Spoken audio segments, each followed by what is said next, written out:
দেখো গোপাল, তোমার যদি মনে বিশ্বাস না থাকে তাহলে আমি বলবো তুমি আর এখানে এসো না। তবে সাধু বাবার নামে কোনো বাজে মন্তব্য আমি শুনবো না। আমি চাই না আমার এই অবিশ্বাসের কারণে আমার রাজ্যের কোনো ক্ষতি হোক।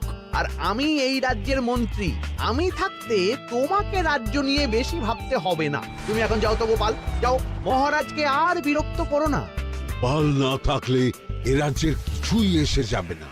আমরা থাকতে নাকি ভাঁড় চালাবে রাজ্য। আচ্ছা, ঠিক আছে, দেখা যাক। তাহলে আসি মহারাজ। হ্যাঁ হ্যাঁ, এসো এসো।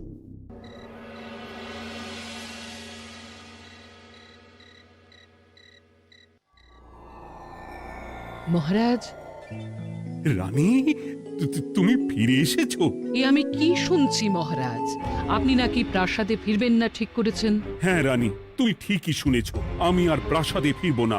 আমি এখানে থেকে ওই মন্ত্রপুত পাথরের আরাধনা করব। কে না কে এসে আপনাকে বলল আর আপনি প্রাসাদ ছেড়ে এই কুটিরে থাকবেন? আপনার শরীর খারাপ করবে মহারাজ, আপনি ফিরে চলুন। কে না কে নয় রানী, স্বামী খটখটানন্দ খুব বড় সাধু। উনি যোগ বলে আমার দুঃখের কথা জানতে পেরে সেই হিমালয় থেকে ছুটে এসেছেন আমাকে ওই পাথর দিতে।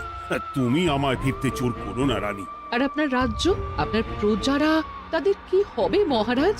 সে নিয়ে তুমি ভেবো না রানী, আমি এখানে বসেই মন্ত্রীকে দিয়ে সবটা সামলে নেব। তাহলে আমিও আপনার সাথে এখানে থাকবো, আপনাকে ছাড়া আমি প্রাসাদে ফিরবো না।